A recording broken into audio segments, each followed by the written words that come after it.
Welcome to Home Education Matters, the weekly podcast supporting you on your home education journey.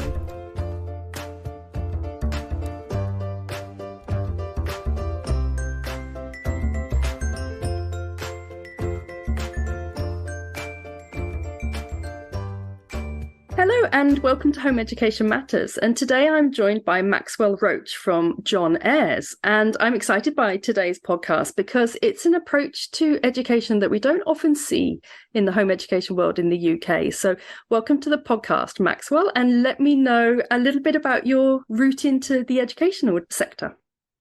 Absolutely. And thank you, Eleanor. I mean, I appreciate this. Obviously, we're in different parts of the world here. It's interesting because I think right now there was daylight savings time here in Canada, but it doesn't happen over in London. So it was funny, interesting. Exactly. Yeah. I was thinking about, what time do we need to meet today and all this, but we made it here. So this is fantastic. But yes, it's been great. I mean, life has been definitely quite eventful and quite interesting, to say the least.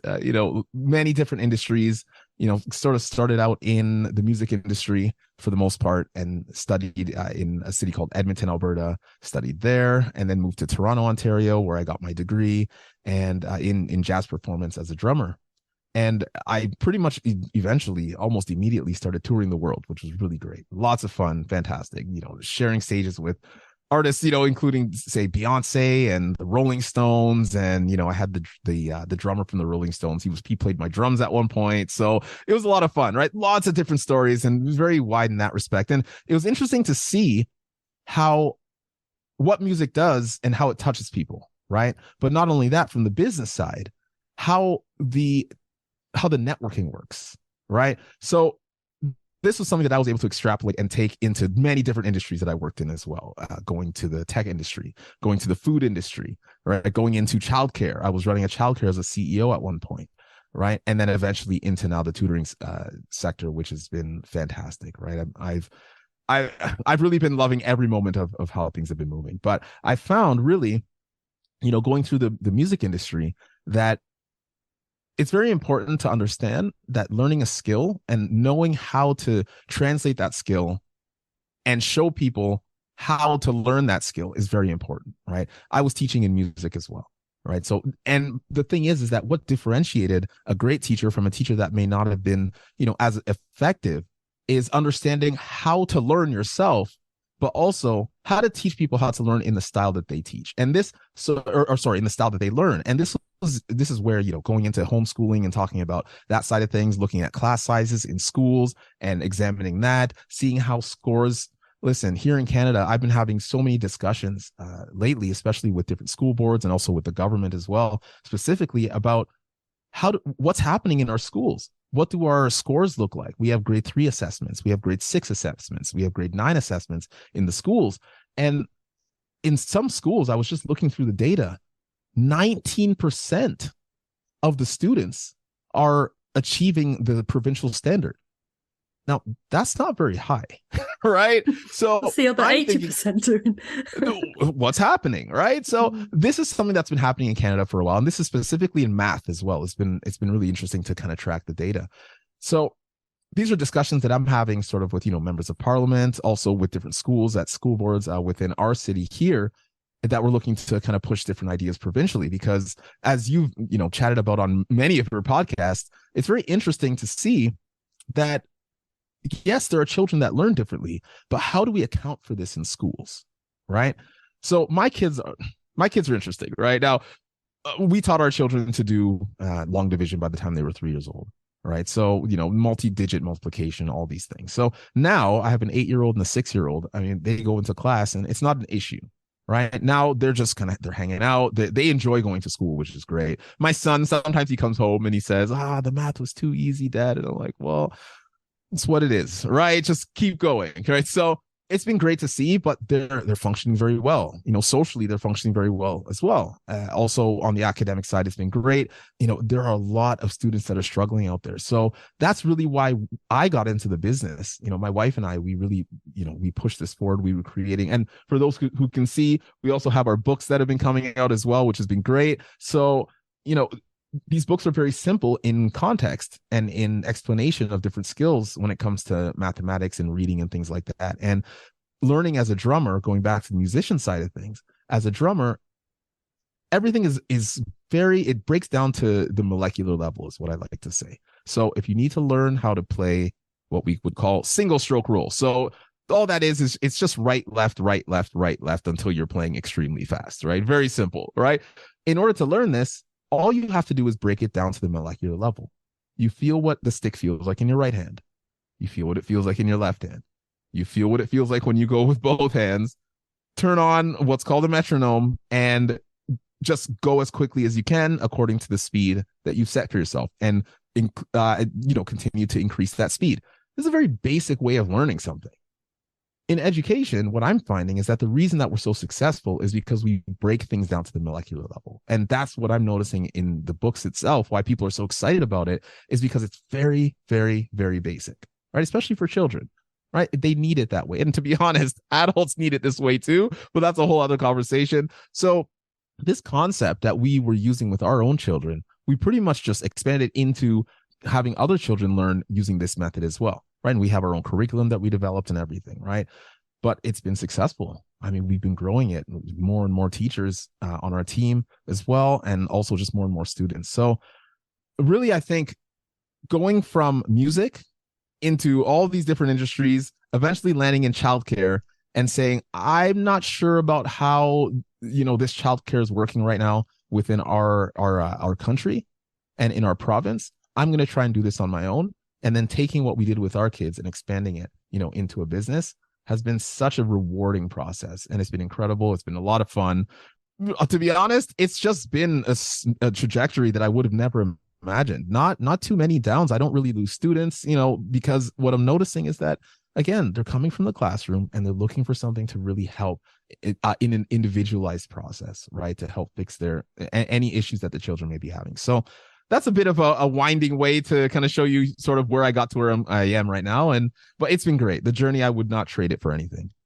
Was it having children yourself that made you sort of think about the way we educate children?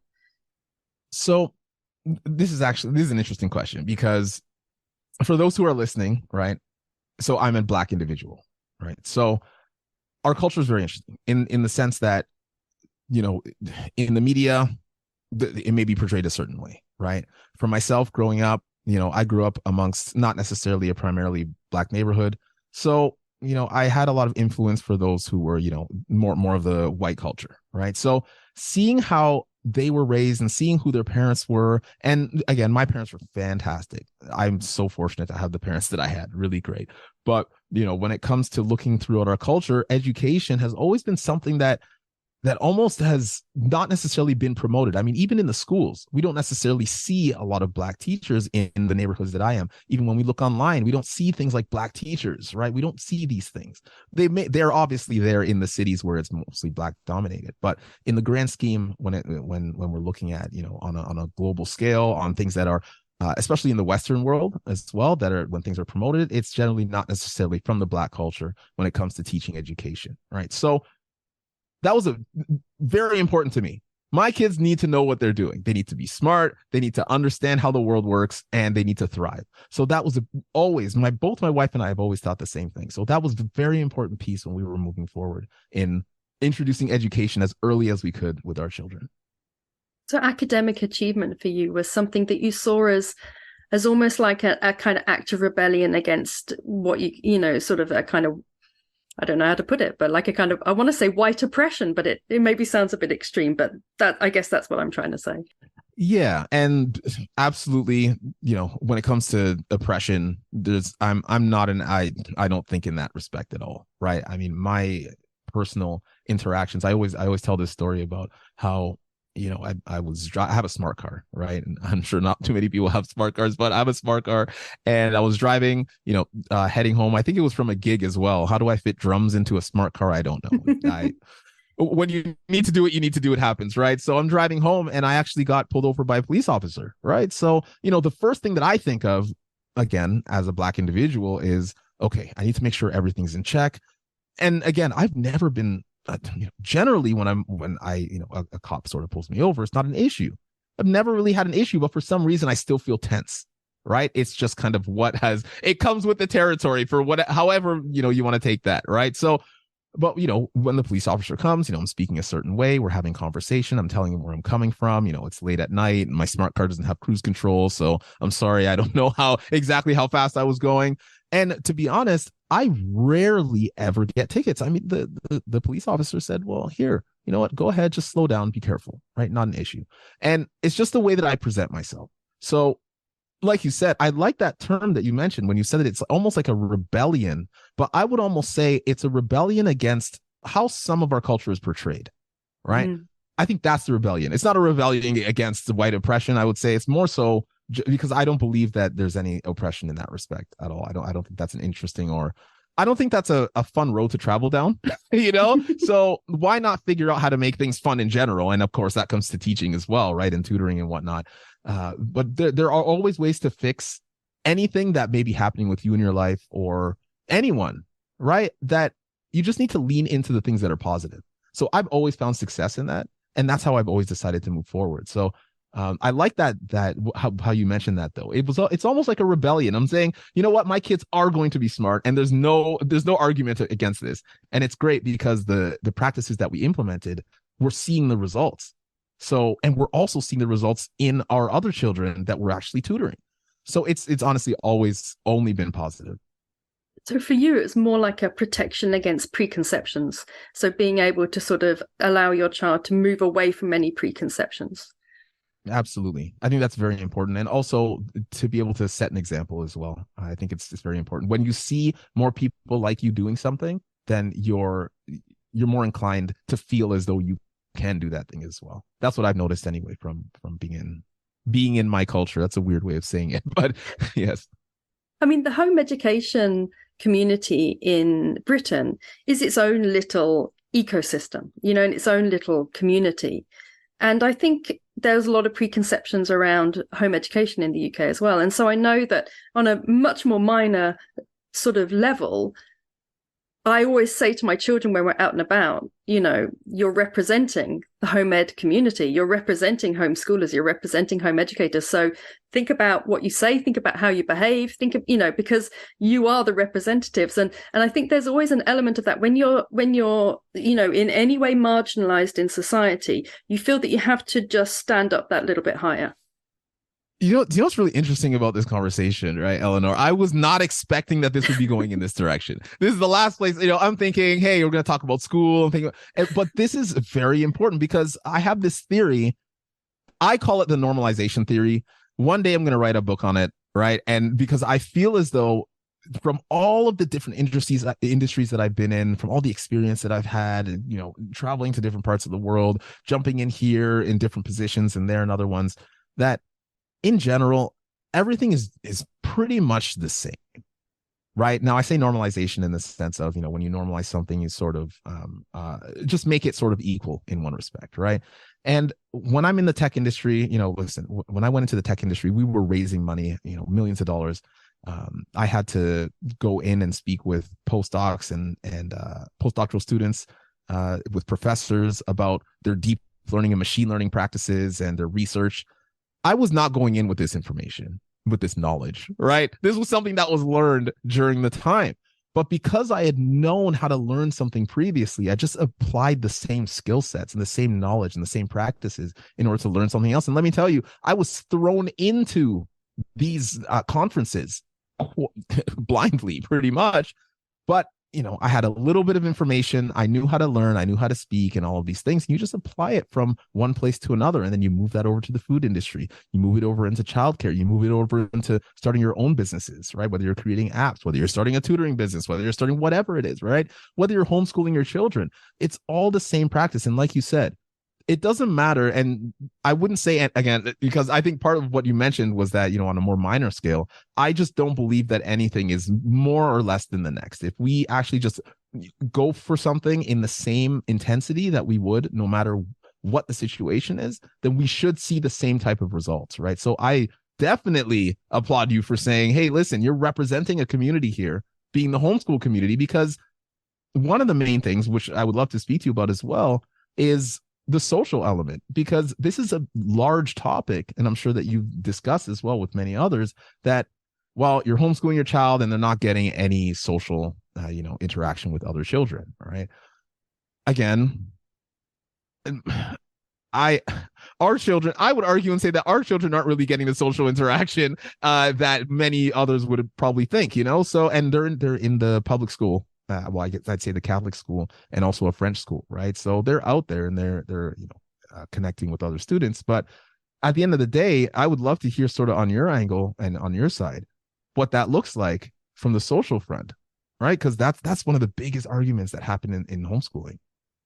Yeah, and it's a big topic as well over here when it comes to home education. People are worried that if they take their child out of school or don't put them into school, that they will not have that exposure to social or different social opportunities. And I mean, there's so many answers. That home educators trot off when it comes to socializing. And I can give you the main headlines are: they get to socialize with all sorts of different people, all sorts of different ages, all sorts of different backgrounds, not just 30 other children of the same age. Also, as you said, in school, if you start talking to the child next to you, you tend to get told off. So in lots of ways, school doesn't really like socializing. However, I will say that I do think that one thing that isn't talked about enough in the home education community are the social negatives of home educating. And it's actually something I'm hoping to do a podcast on, because certainly as children get older, into their teens, many home educators in this country put their child into college around about 14 for the social aspect, because as they get a little bit older into teens, and particularly girls, they like to have that kind of tribe around them. It can be a challenge, and it can be something that we perhaps shy away from talking about because we don't want to put people off home educating. And if your child is having a terrible experience in school, I would never say don't pull them out because they might be a bit lonely, because I suspect a little bit lonely would be a massive improvement on being traumatized every day in a school environment. However, there is no doubt that if your child is joyously happy at school, academically happy, socially happy, then I would probably, it's something that I would maybe not exactly second guess, but I would just make sure you're looking around your local community and making sure there are the groups there socially to begin with before you do that, because the last thing you want is to make your child feel socially isolated, which is a possibility as they get older and you home educate. So an interesting point there that you had mentioned that actually brought back a story that I was thinking about in terms of, I guess, age differential, right? If you're 14 and you're going into college, or whatever it might be. Now, you know what? Let's back up, because my thought process of college might be different than yours, right? Here in Canada, college means, there's college, there's university. Generally, by the time you're 16, right? 17, I guess, 18 for some, you're going into university or college, right? You're doing your post-secondary education, right? In some places, college actually means high school, right? In some places. So I'm not sure. Is that more so what you meant? Yeah, it's sort of from age 14, which is more like the kind of end of high school, but it's a college experience, so it's not as restrictive as school. Got it. So more like the end of high school. So what are the ages? And pardon my sort of ignorance on some of this as well. This is always learning for me as well. The ages of college, when do they usually start? Normally, children start college at 16 to 18 in this country. Okay. Home educators sometimes put them in a little bit early, just basically because, well, for a start, we have to pay for our exams otherwise, and they cost a lot of money. Sure. But also just for that social element when they're 14. Actually, it's not all colleges accept 14-year-olds. And in Wales, I don't think hardly any do. So it depends whereabouts in the UK you are as well. Yes. And it's going to be the same here as well. So we're on the same page in that respect. So I have a story, and I have a question, and I have a thought, and many things, right? So our son, he is 6, right? So he was in a French school at one point. Now, this is during pandemic. It sort of started to, what I was noticing was that we're not speaking a lot of French at home. So for him, he's on the computer screen trying to learn French from a teacher that he can't really, be near. And the teacher is learning how to, the educator is learning how to utilize Zoom with a class that's still 20 children and they're at home, right? So, and then when they go into school now, great, we're in class, fantastic. But then there's masks on everyone. So imagine trying to learn a language and you can't see what they're saying. So this is a little bit of a difficulty, right? And for myself, whether it was actually difficult for him or not, I am here to make sure, as I said earlier, rebellion, right? As you said, I should say, right? Make sure that there's going to be learning. So I don't want to take any chances. So I said, you know what? Let's take him out. Let's put him into a larger school. He's also a more quiet kind of child. And, you know, my son and my daughter were going to the same French school at the same time. So they'd be playing with each other a lot, which is fine. I love all of that, right? But be your own person as well, make your own friends. And, you know, my daughter's getting older as well. She wants to play with her friends. So I said, let's remove him and put him into another setting. Now, when he was in that French setting, he was also in a split class where, you know, there was his grade and then there was the grade above as well within the same class, right? There were only about 3 or 4 within his own grade. And then the rest of the class, maybe like, I don't know, 15 other kids are in the grade above, but they're in the same classroom, right? Now, these ages of around 6, 7, 5. Some of these grade 1 children are 5 years old, and some of the grade 2s are 7 years old. This age gap, I mean, it's big.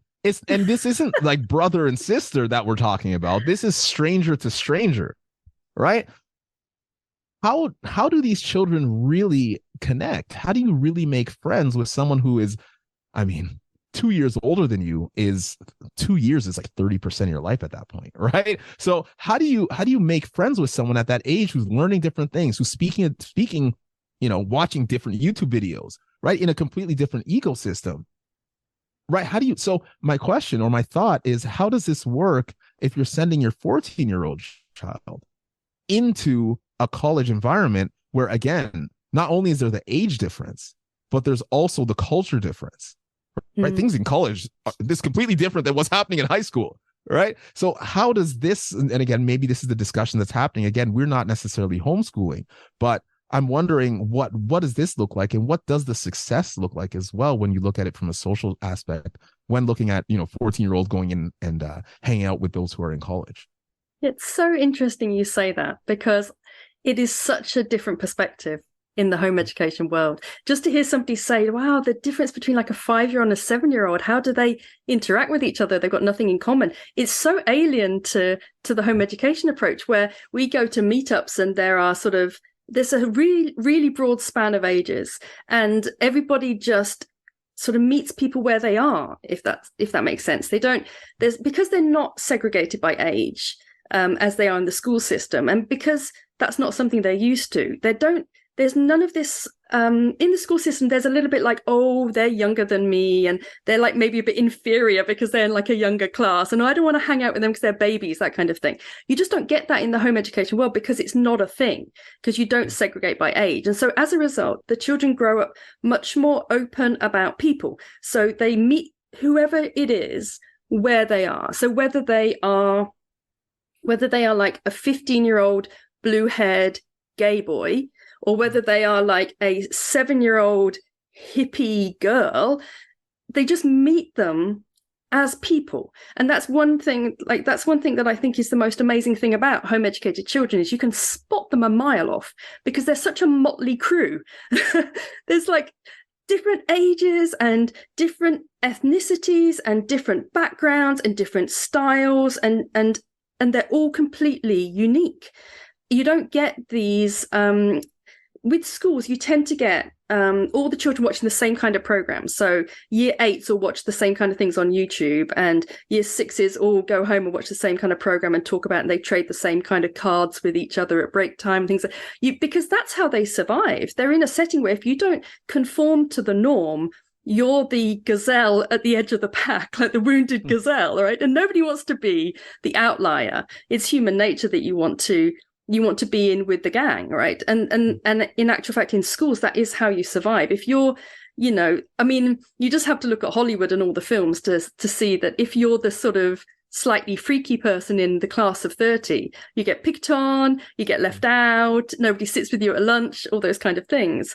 And so I think in the school system, there is a pressure to conform with your age group that it just isn't there when you're not in the school system. And so as a result, you don't get this differentiation by age. Now, that is to say, however, that my children who are 15 and 16, if there's a meetup and it's basically 5-year-olds and them, they're not going to enjoy it very much, right? And they're going to complain to me afterwards that I didn't do my research properly.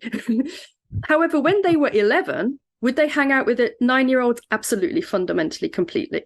When they were 7, they hung out with 5-year-olds. When they were 9, they hung out with 12-year-olds. There was no distinction there. And when it comes to college, a 14-year-old going to college, if they were a schooled 14-year-old, would be quite a big thing because they wouldn't be used to organizing their own workload. They wouldn't maybe have that kind of maturity of approach towards taking on the responsibility for their learning, making sure they do their work, because college is you're not spoon-fed the information like you are in a school. But home educators, we routinely take charge of our workload. Our children are encouraged from an early age to be autonomous learners. And even if you're quite structured, they're still taking responsibility for their learning. So the college move is not quite so drastic for them, I would say.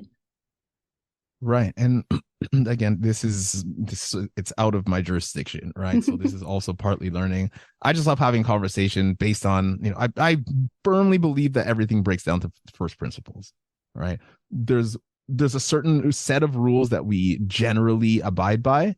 Whether we should or should not abide by them is a completely different question and answer. But these are the rules that are laid out based on, how the world works, right? So I guess what I was sort of getting at, in terms of academically, there's no question, right? If you're being taught, again, we taught our children most of what they know has been taught by us, and then they expanded upon it themselves. And that's the reason why they are ahead of the class, right? Because we gave them the information at home. So plus their attitude came from you. Absolutely. All of it. I mean, the way that we approached it, all of that has really...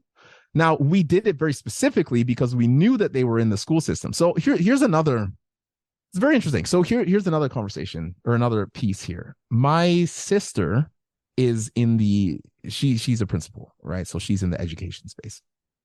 Now, I was just speaking with her yesterday because I was looking at these, what we call EQAO scores, right? Basically, they're the scores that show, like I was saying, grade 3, grade 6, grade 9, there are different assessments that happen that show, is your child a part of the norm, right? So that's average. Pretty much, you're right. That's pretty much what this test is saying, right? So as I was saying, I was looking through the math portion with many of the different schools in our city, and I noticed many classes had very, very low scores, right? So I talked to my sister about this, and she's been in the education system for a while, and she was saying, well, yeah, I actually asked her, did someone make an error? I thought, when you use a calculator, right? Let's say you're doing a calculator formula or something, and you accidentally pressed a button that made it the answer, hundreds of, digits higher than you thought it would be. And it's like, oh, you know what? I made a mistake. And you do it again and you realize, oh, okay, I made a mistake.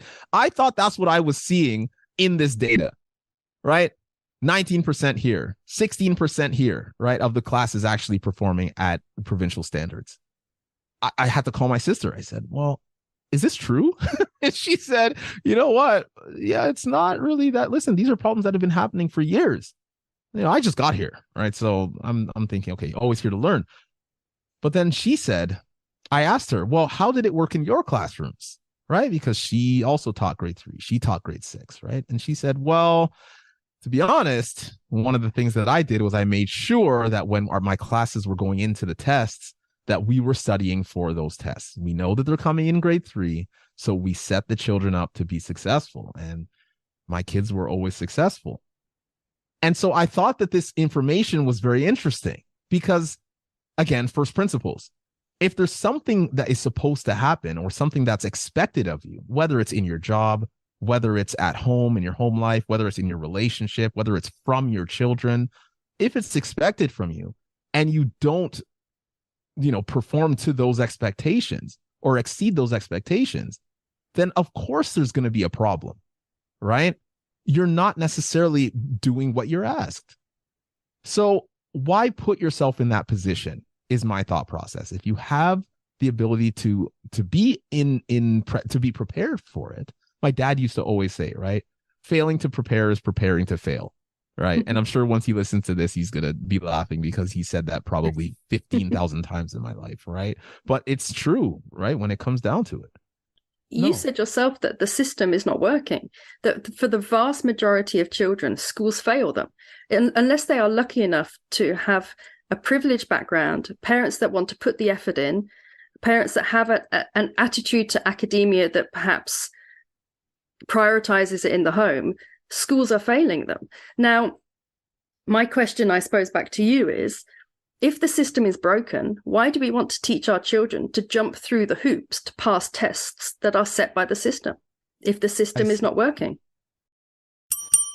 We interrupt this broadcast to remind you to like and subscribe to our podcast. And don't forget to join our Home Education Matters Facebook group, where you can find details on all our podcasts, any links or resources mentioned, chat to our guests, request upcoming podcasts, and even come on the podcast yourself. Do join us over there. So, okay, so there's two things here. I think one is that the system is broken, right? But then also is, does this testing work or not, right? And how has that changed over the years? Because the testing has changed, number one. Teaching styles have changed, right? Attitudes within education have changed, right? All these things have changed to the point where, so I'll give you an example, right? Because right now, how things are changing is also not working. So I ran a childcare, right? CEO of a childcare, 250 children, 4 centers, right? So I'm speaking with the early childhood educators, and I'm pulling them aside one-on-one. Firstly, apparently this is not something that happens within the sector in the first place, is having one-on-ones with your ECEs. It's like, okay, well, that doesn't make sense, but fine. I need to know what's happening. So I speak to them and I say, well, how are your children within your classrooms, right? Or obviously we have infants in there, and then you have some school age kids as well. It's a range, and I'm asking them pretty specific questions about how do they learn? What are we teaching them? So here in Canada, what was implemented years ago, and now, funnily enough, it's being reversed, but it's called play-based learning, where the child leads and the child goes ahead and they do some stuff. And then as an educator, you go in and you support whatever they're looking at. So if that's you're looking right up to a certain age, isn't it? It's actually across the board. So up to they were age 16. Yeah, they were extending this process, right? So, let the child learn, and then here's the result. No one knows anything anymore.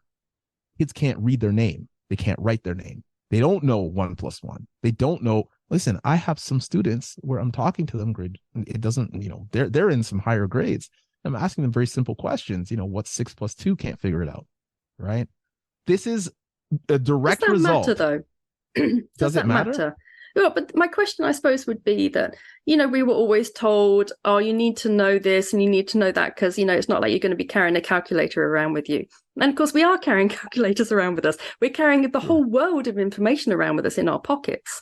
And I suppose my argument would be, whilst you don't want to be totally ignorant of everything, you don't want to not be able to write, for example, you don't want to not be able to speak coherently, you don't want to not be able to do basic arithmetic, but isn't it more important that we teach our children how to understand how to get information and how to analyze information rather than regurgitating information facts? So I would say, because this is something that comes up actually quite often, and this thought process of not being able to do your times tables and not being able to do, arithmetic, not being able to do what you're asked, right? This is how the world works. If you're not able to understand how processes work and go through the process and do it according to process, think about it from an employer standpoint.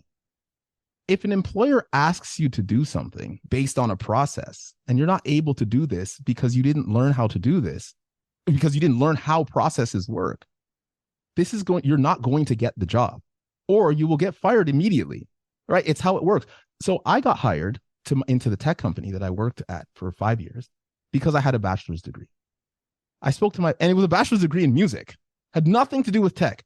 And so my boss came to me and said, or I went to him and I asked him, well, why did you hire me? I mean, this isn't really, up my alley. Yes, it is sort of, I did go into computer science for a year, but then I took off. I said, I'm not doing this, right? But what he said was, well, listen, you got into the school, which means that you understand process. You also completed a bachelor, which means that you're able to go through and deal with all of these things that, like, admittedly mentioned. Listen, most of the information when you go through an undergraduate, I don't use it. However, I use the skills from the process that I had to adhere to. That's right? exactly what I mean. Is it's about how you learn, isn't it? It's about understanding the process and the concepts, but not understanding that 6 + 2 is 8. That's a mathematical memorization fact. But if you can understand the process and you can understand the concept and you can understand why you're learning these things, it's so much more important than factual learning. So I think there needs to be a blend, right? Because I'm never on both sides, or I'm sorry, I'm never on either one side. It makes no sense, right? Because if you don't know 6 + 2 and you can't get there, then we have a problem. And that's the problem that we have right now, is that they're not able to learn it on their own, and they're not being taught how to do it. So how do we get to the answer, right? So there are a couple buckets here. There's what's called direct instruction, and there's project-based learning or inquiry-based learning, right? So again, I come from music. I think it's always a great example, right? So when I'm learning how to play the drums, right, or any instrument, piano, whatever it is, if somebody doesn't show me what to do, right? Let's say I'm playing piano and I need to play a note in a certain way or a scale in a certain way. There's certain fingering for certain scales, right? If nobody shows me this, then it will take me, I don't know how much longer to actually figure it out by myself, right? I just won't know. It's really that simple, right? If I'm not able to regurgitate this information or practice it with repetition enough times in the format in which it was presented to me, then, I mean, yeah, I could play the scale differently. Yeah, I could play it, with different fingering. But at the end of the day, why? Like, there are millions of people who came before me that do this in this certain way, and it works, and it's musically sounds incredible. Technique is great. This has been developed for years, and I'm going to come in with myself now. I've been here for a couple of years on this earth and say, I think I'm going to do it this way. I mean, sure, you can do that, but the reality is that if you don't know the fundamentals first, right, know the rules before you break them. That's where we come from in music, right? And I think it's very important as well. Even in business, it's the same situation. I think knowing the rules and then breaking them makes a lot of sense. But I think the emphasis on factual learning over the emphasis on analytical learning, for example, if you were to take the Vietnam War as an example, wouldn't we rather that our teens were learning why it happened and the implications of it happening rather than the dates and the figures and the names of the people involved? Isn't it more important that they understand the whys rather than the whats, whens, and wheres? I don't think there's levels of importance here, right? I think that what's important is that there are people who require the dates, and there are people who require the why. Some people don't actually require the why. And the reason why I know this is because I've run businesses, right? There are individuals who go into the businesses who you hire someone, right? Let's say you need somebody to, do some admin work, right? As an example, I need you to enter these things into spreadsheets and do these things, right? They don't care about why. When you get the person in that role that is there to do that job, if that person is generally, if that person is there for a long time, what I have found is that they don't really care about the why. They're going there to do what they do and then go home. Right? They haven't been given the chance to care about the why, have they? Because they've been kept in a very restrained kind of job. No. So in this is the thing, right? As a business owner, you're always looking for people to promote. You're looking for people to move up the ranks and whatnot, right? But you can give individuals the opportunity to do certain things, and they don't want to do it. It's too much responsibility, right? It's not what they want to do. They just want to go into work. They want to go home and be with their family, and that's it, right? Now, if you don't give people the opportunity, and this is to your point, there is a why aspect, which I don't think is being completely ignored. In fact, I think it's being too heavily applied right now, is that Everyone needs this why explanation, right? But at the end of the day, what we need to figure out is how are we going to show progress, and how are we going to show, this is why I do believe that standardized testing is important, right? And this is of course another argument that a lot of people are talking about, right? But in life, there are tasks that you need to complete, right? If you need to complete these tasks and you don't know how to complete them, or the why isn't enough of a reason to complete them, well, guess what? Unfortunately, you still have to complete it, right? So knowing why actually doesn't even help most of the time. As an example, let's say you're making a YouTube channel, right? There are many things that you're doing in that YouTube channel that you may not know why you're doing it. There are people who say, stay consistent, do this, do that, do that. You may not know why. And if you don't do the things that you're supposed to, you're not going to make it, right? If you do these things, and I've noticed it myself personally, right? Be consistent, keep putting up footage, keep posting, do all of these things, right? And you'll start to see the slow growth. If I would have asked myself, and I did, in fact, why am I doing this? Oh, try to do the research on why and how and like what to expect and all these things. Just do the work. At some point, you just need to do the work. And this is how businesses and owners of businesses become multimillionaires, because you listen to your mentors. They tell you, this is what you need to do. What stage are you at? Fantastic. This is how you get to the next place. Why wouldn't you listen to people who, and I'll tell you right now, this is the reason why we're in this state right now, where children are just running the world rampantly. And we have these platforms like TikTok that are, I mean, come on. The quality of the content that's on there that's being promoted. No one is monitoring these children. The parents aren't monitoring these children. I have students that come in and wow, I can't believe the things that they're allowed to do and say and wear and all of these things, because the parents aren't monitoring them. The people who came before them are not they're not imploring their wisdom upon them, their experiences. They're letting the children find the whys for themselves. This is not reasonable. And now we're finding on many, again, we can go into a whole other side of things here, but on many fronts, not only from education, but on other fronts as well that are very controversial, that now when decisions have been made from those who have not heeded the advice from those who came before them, now they want to turn around and say, oh, that was a mistake. And some of these practices or thought processes are not reversible. So why not take some advice from people who have, from strategies that have been around for thousands of years? I just don't understand, because again, coming back from the music perspective, right, left. If I need to play drums quickly, hold the stick a certain way and practice it like this. And then you can explore once you have all the information. It's great. It's nothing better than that, actually. But you need the foundation. And we don't have fundamental tools anymore. This is why the homeschooling is happening, because the foundation is not in the schools. We're not providing the amount of parents that come to me as a tutor, right? I've spoken to principals and I say, hey, listen, I'm a tutor. As soon as I say I'm a tutor, they're ready to fight me. Why? I don't understand. We're here to give the exact same, we're going towards the same goals. But for some reason, it's a shot at the ego that, oh, the schools aren't doing enough. Listen, I don't care what your ego says. What are the results saying? Right? That's all that I care about. So that's why I have this tutoring business in the first place, right? It's fine to say, okay, we have calculators in our hands and all these things. At the end of the day, can you do the work? Because the why is not always going to be there. I'll tell you that. And I'm sure most people know this, that life is going to throw some stuff at you and you don't know why. And then you're going to be searching for a why. You're not going to find it, right?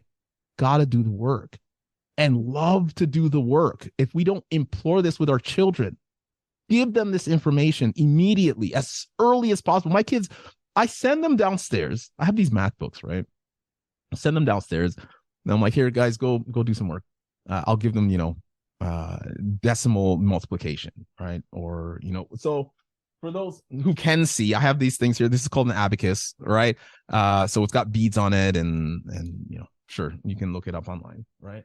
I mean, we have access to everything, so you can look anything up you want, right? So with abacus, I just send them, I say, go work on your abacus work. And they'll sit there for a half hour, 45 minutes, and then they'll come down jolly. It's like, I'm done. These kids are young. And I'm just giving them math homework during our spring break. They don't care because this is how it goes, right?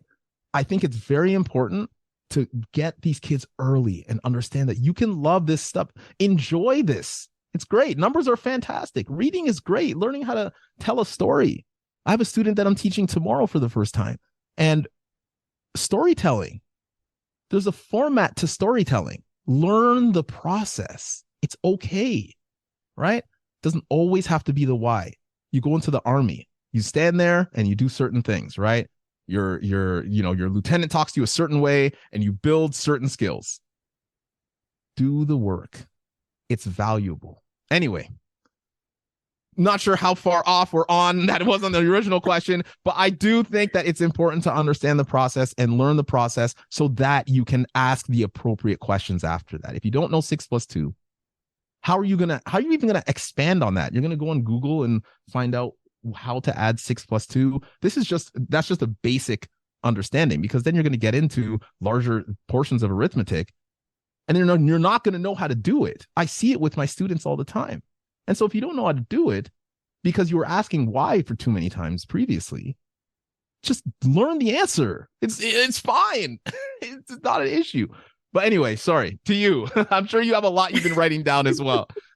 Is there a place in your ideology where children can learn the why and also learn the how? And so, I mean, I think it was Isaac Newton who said we stand on the shoulders of giants. And of course, we all take on learning that's happened before us.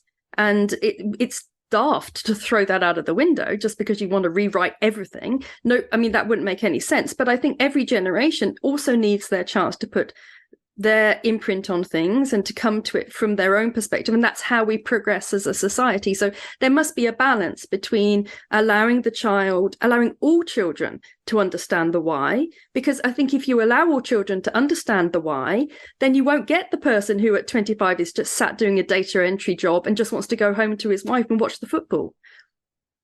Yes. So, okay. A few things on this. One, the answer to this is find yourself a tutor, right? But of course it is. You know what I mean? It is. Why wouldn't that be the answer? I mean, here we are, right? And by the way, that is funny, because Plato spent his entire life trying to find like the ultimate thing that you could be, and after about 50 years he decided the ultimate thing that anyone could be was a philosopher. And you think, well, how convenient that you're a philosopher. So your solution is everybody needs to get a tutor. I mean, what other solution would there be coming from myself, right? There you go. So what we actually call our it's so funny. So we call our tutors, we call them personalized learning instructors, right? PLIs. Reason being is because, as you know, terms are very important within our society, right? And to be honest, they've always been important. It's just that now there are different groups talking about different terms, right? Whether you have a title at your job as vice president of this or president of this or CEO or whatever, these are distinguished feeling positions, right? When you speak behind closed doors with a lot of these individuals, they're all thinking, wow, I mean, yeah, I'm VP of this, but it's really just for the external.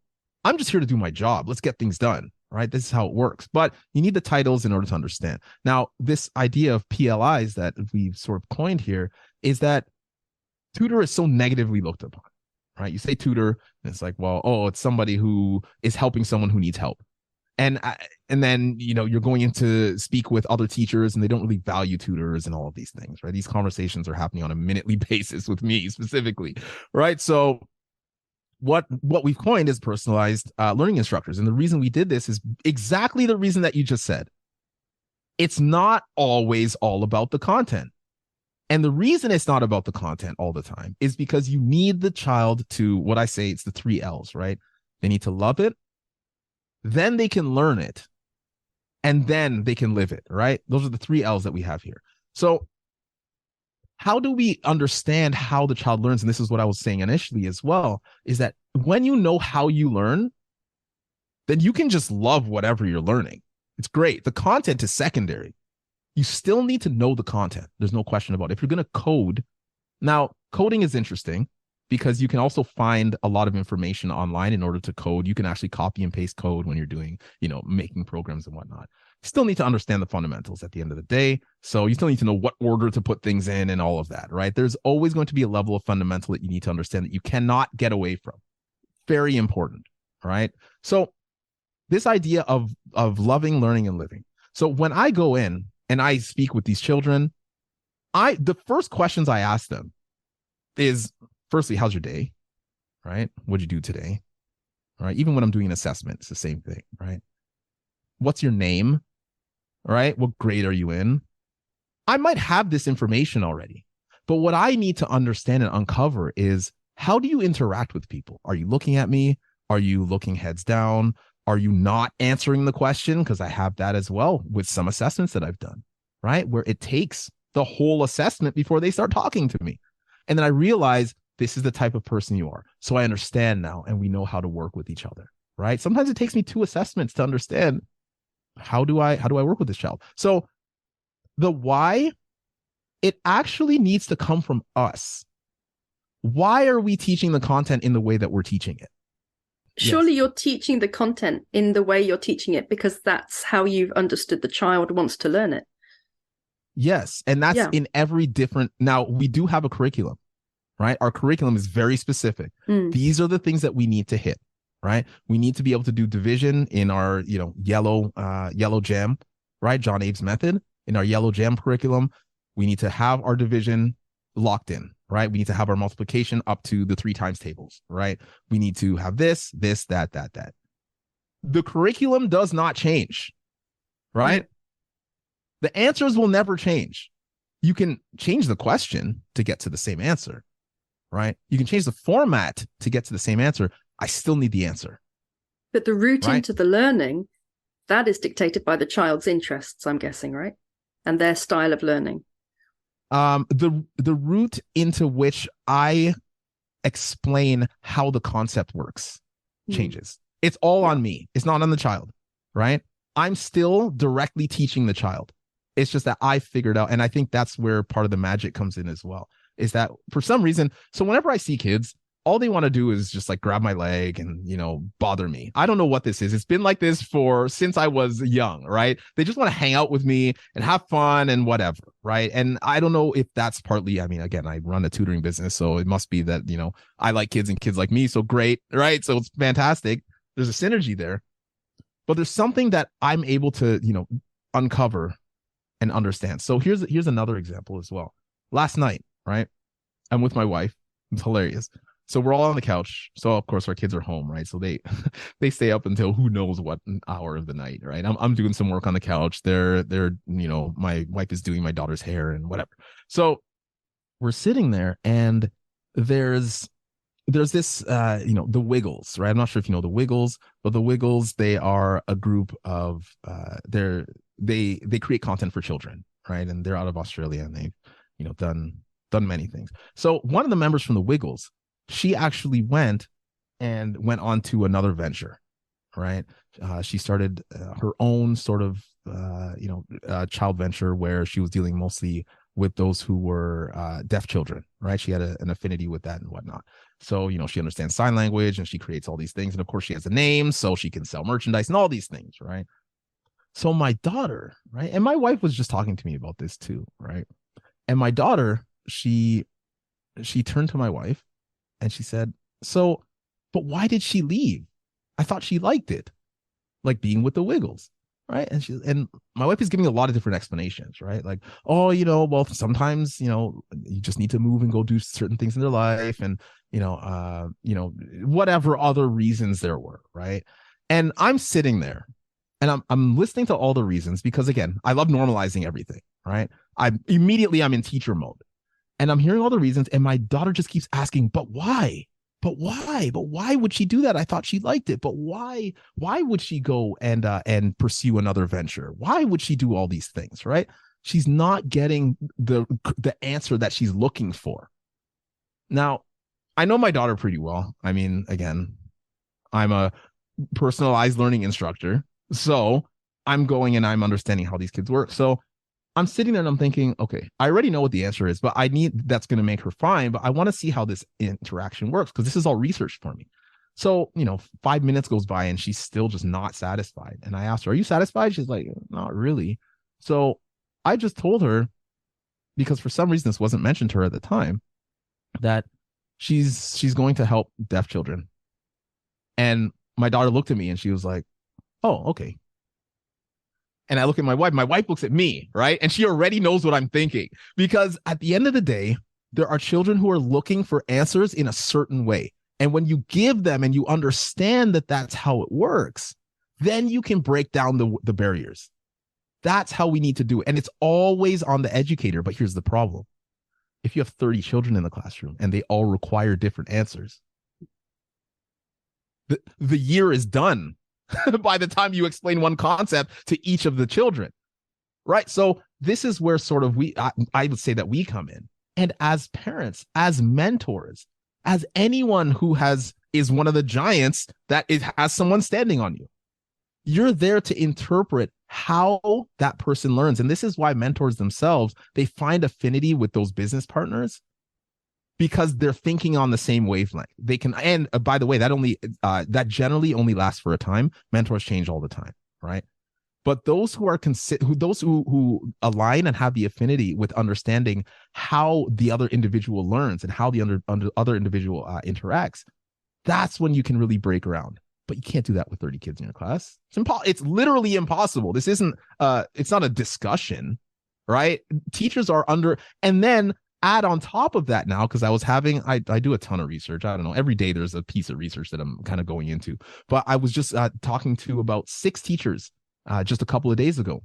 And I said, how many of your children are struggling in your class, right? And I'm getting all kinds of different perspectives and percentages. Some are saying 50%, some are saying 20%, 30%, whatever it is, right?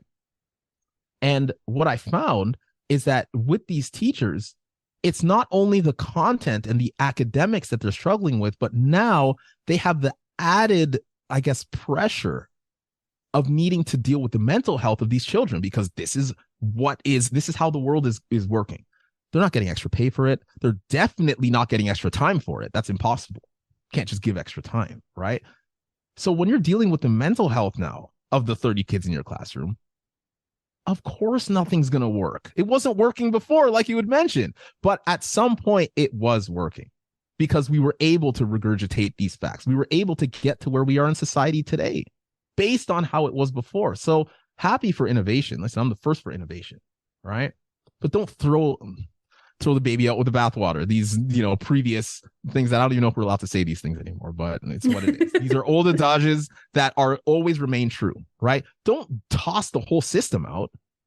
Grab what works and continue doing that. Don't stop doing things because they're working, right? There's a contingent of information and process that has been working that's been thrown out the window. And now we're going back to it. The Ministry of Education here in Canada is now going back to explicitly teaching mathematics when they threw it out the window for 8 years. Even though new research was coming in throughout those 8 years saying we need to explicitly teach our children mathematics. So it's just how the world works. We're always going to get in those cycles, but at the end of the day, we've gotten to this point in society somehow.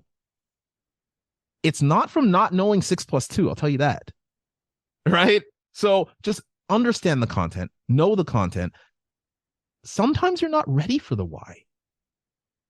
We need to understand this as well as people who are adults. There's information that I look back on now that if I had the mindset that I have now when I was a kid in terms of learning something or understanding a concept, different story. I'd be a trillionaire by this point, right? We don't have that understanding when we're younger. And that's why we need to lean on the adults. And if our adults are telling us there's this, I don't understand what it is. There's this obsession with making our children more autonomous. Why? They don't have the experience. They don't know. We're here to give that experience, but no, they need to learn on their own. They need to, figure everything out themselves. Why? That's the why that I'm asking, right? I think I can answer that why, if it helps. Yes, please. Something to do with tutoring? No, I'm just anyway. No, no, it's not. All Plato for that matter. I think the unschooling perspective would be that how can we expect our children to gain experience if we don't allow them the freedom to experience things? Okay, again, no issues with allowing children to experience. However, with no context for your experience, you're just floundering. It's how it is. If I put a guitar in your hand, I don't know if you play guitar. Maybe you do. Maybe that's a bad example. I don't know.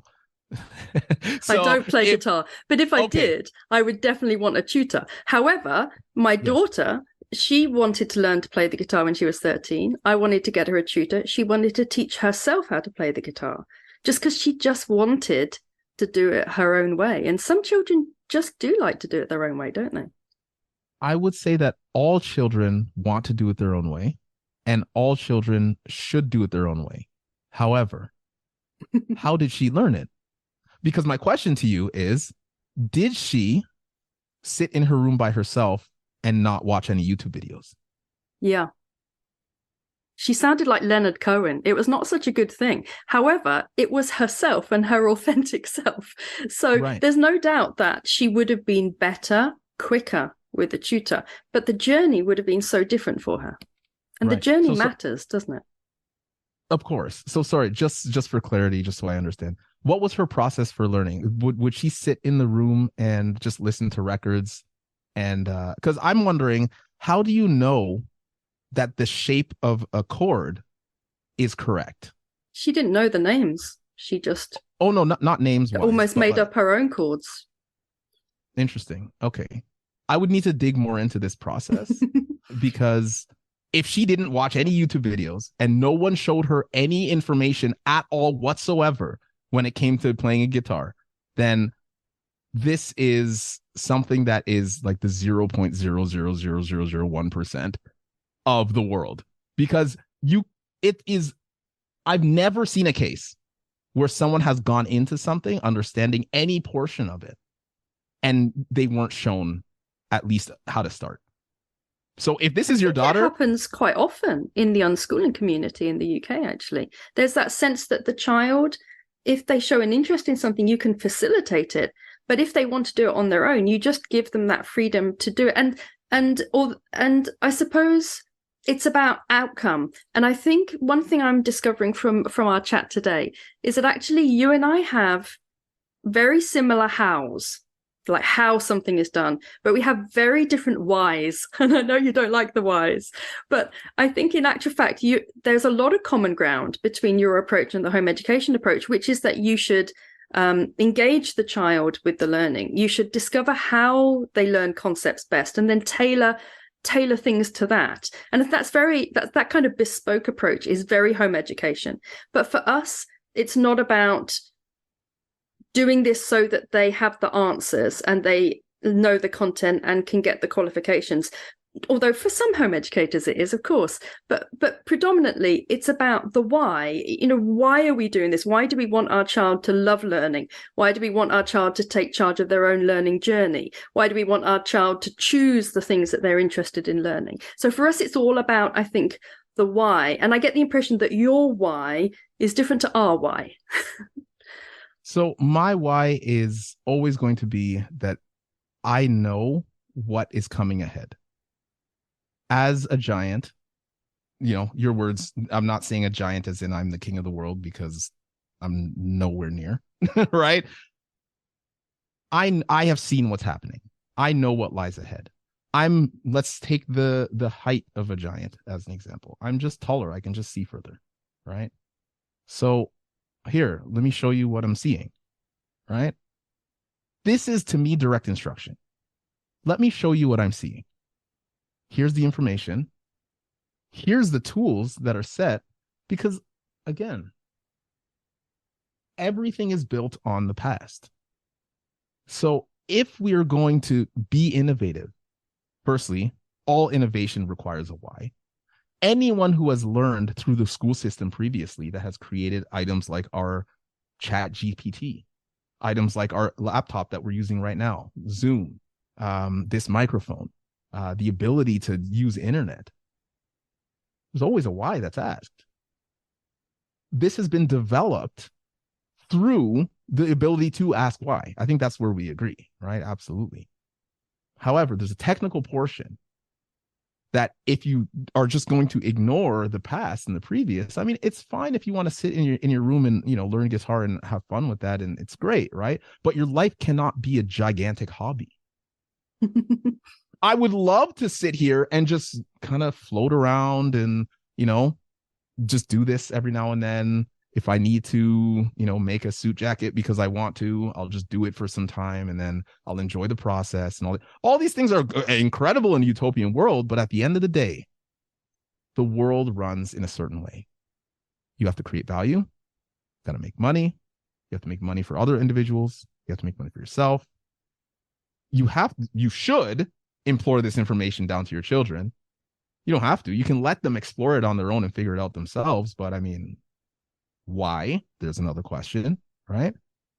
It's just not. So to me, I'm thinking there is a goal ahead, regardless of how you set it. It doesn't matter who you are. You have to exist in society.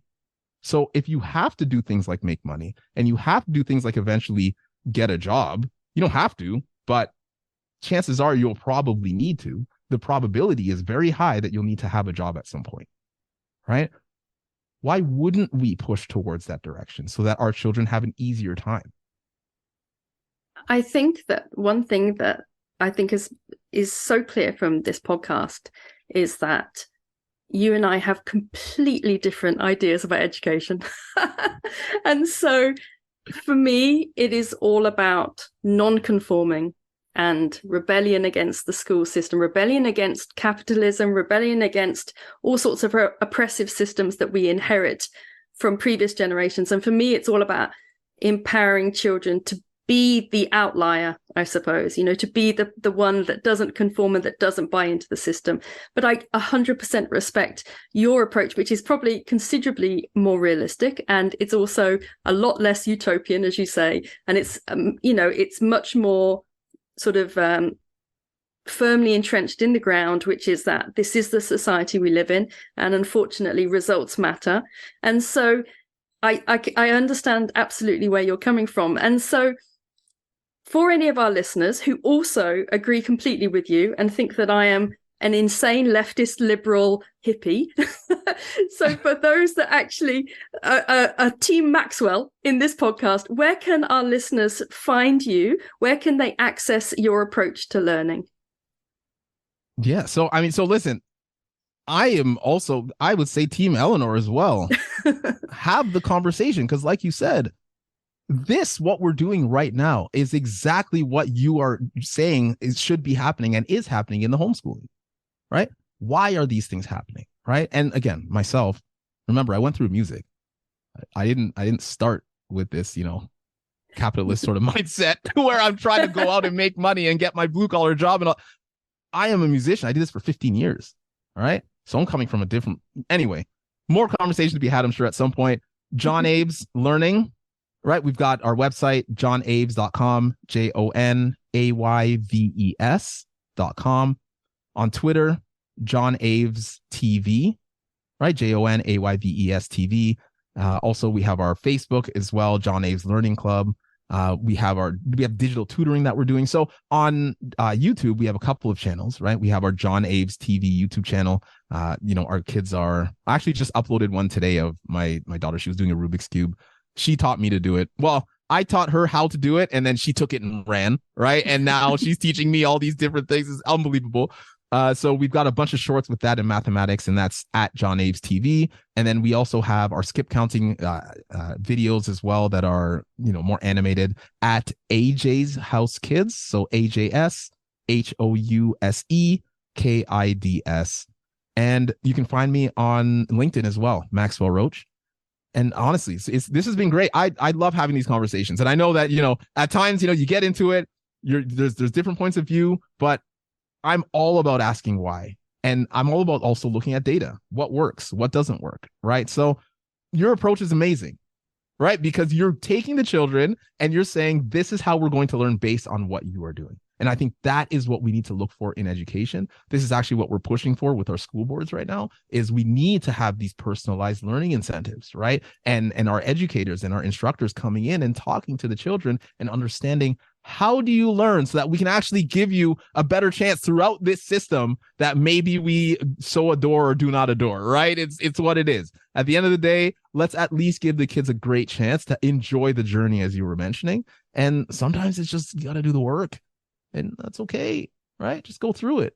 So thank you. I really appreciate it. I appreciate the conversation. I love squeezing the juice out of the fruit, right, when you're having conversation. Thank you very much, Maxwell. It's very pleasurable to end a podcast basically with us both concluding that the school system is completely broken, because as a home educator, that's how I like to end all my podcasts. So thank you so much, Maxwell. That's been lovely to have you on today. And hopefully you can come on again sometime and we can renew our entrenched one side and the other discussion. How's that sound? That's perfect, Eleanor. Thank you so much. Really appreciate it. Thanks, Maxwell. Thank you so much for joining us for today's Home Education Matters podcast. See you at the next one. Have a lovely day.